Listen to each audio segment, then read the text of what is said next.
Shalom, salam sejahtera untuk kita semua.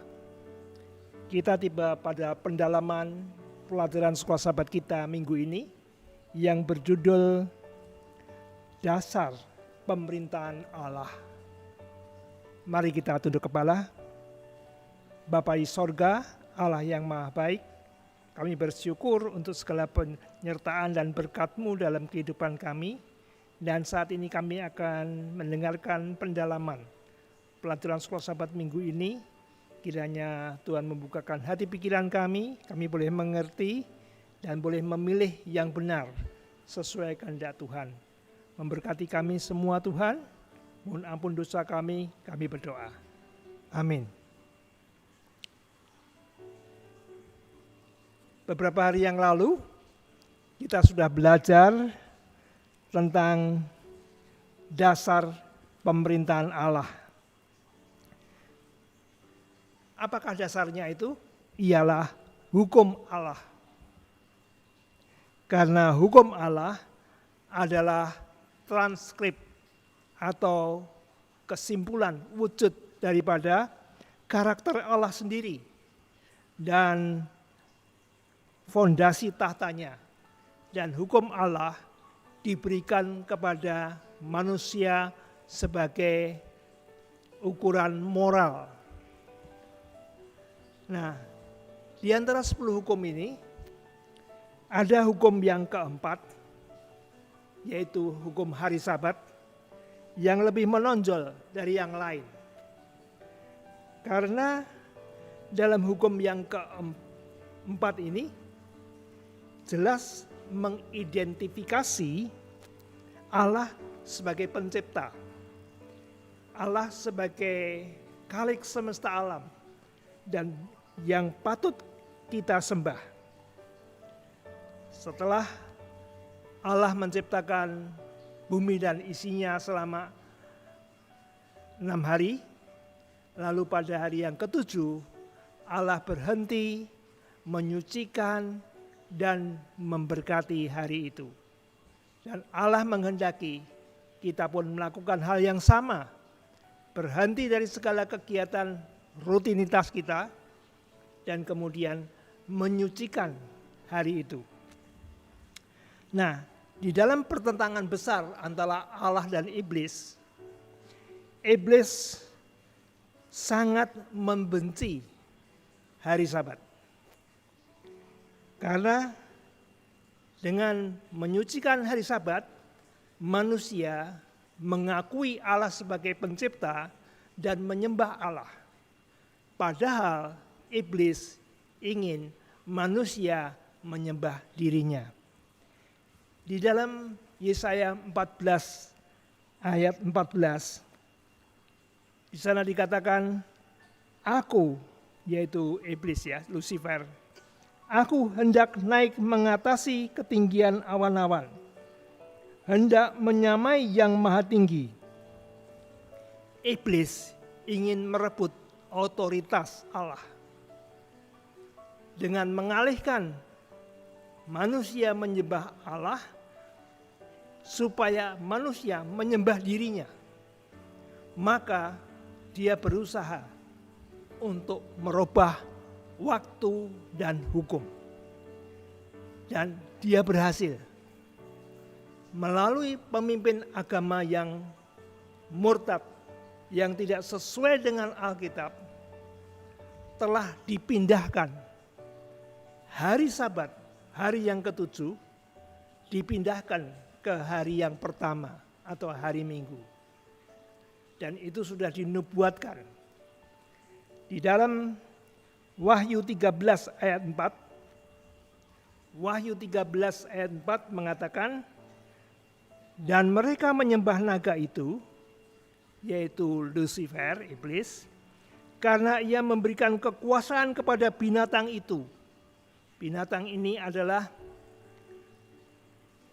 pemimpin agama yang tidak sesuai dengan Alkitab, yang telah disetir ataupun dipimpin oleh Lucifer. Dan mereka menyembah binatang itu sambil berkata, "Siapakah yang sama seperti binatang ini, dan siapakah yang dapat berperang melawan dia?" Nah, maka pemimpin agama ini telah merubah hari ke-7 kepada hari yang pertama sebagai hari perhentian.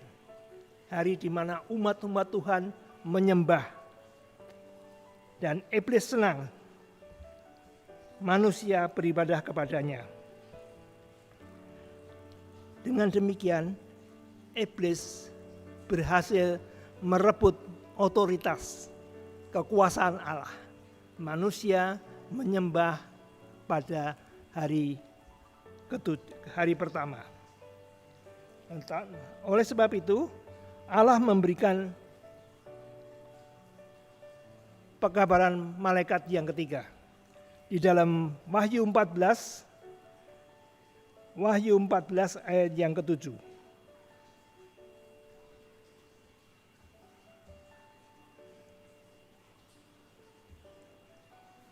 Wahyu 14. Maaf.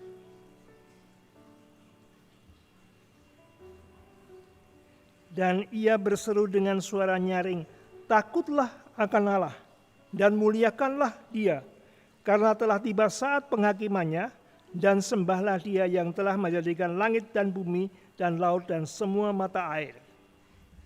Di sana disebutkan Dia yang telah menjadikan langit dan bumi, dan itu adalah tentang penciptaan, yaitu mengingatkan bagaimana Allah menghendaki kita menyembah pada hari yang ke-7.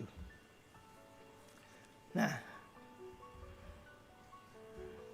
pekabaran ini diberitakan agar manusia sadar dan mengerti tentang kesucian hari Sabat dan kembali beribadah pada hari yang ke-7.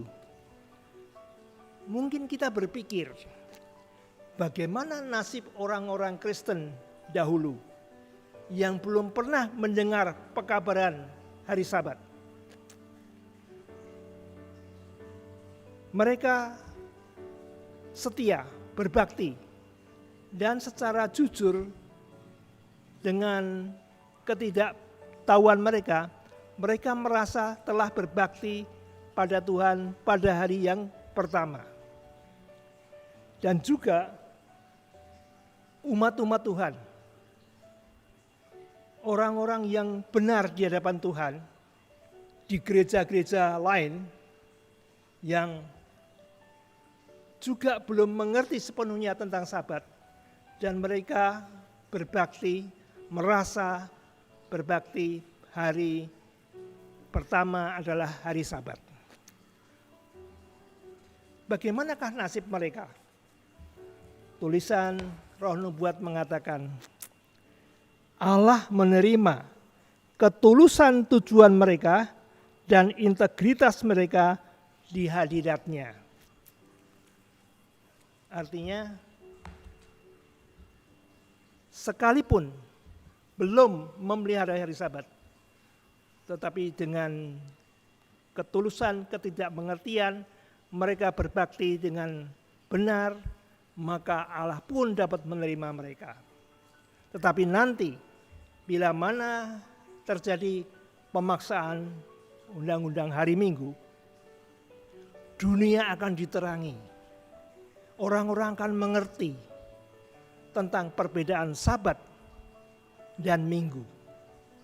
Dan di sanalah orang-orang harus menentukan pilihan untuk menerima tanda meterai Allah, yaitu Sabat, atau tanda binatang, yaitu Minggu. Nah, saudaraku, sekalipun pentingnya Sabat di dalam kita sebagai umat-umat Tuhan, namun itu bukan satu kunci ataupun hal yang menentukan kita selamat atau tidak. di dalam Wahyu 14 ayat yang ke-12. Wahyu 14 ayat 12, yang penting di sini ialah ketekunan orang-orang kudus yang menuruti perintah Allah dan iman kepada Yesus. Alkitab mengatakan keselamatan adalah anugerah, kasih karunia, hanya pemberian Allah yang kita terima melalui iman. Namun dikatakan di sini yang menuruti perintah Allah dan iman kepada Yesus, artinya iman itu harus dengan perbuatan. Perbuatan yang menurut hukum-hukum Allah. Jadi sahabat bukan penentu seorang itu selamat atau tidak. Tapi yang penting di sini iman kepada Yesus yang dibuktikan dengan perbuatan menurut hukum. Semoga kita mendapat pencerahan dari pelajaran sekolah sahabat ini. Tuhan memberkati.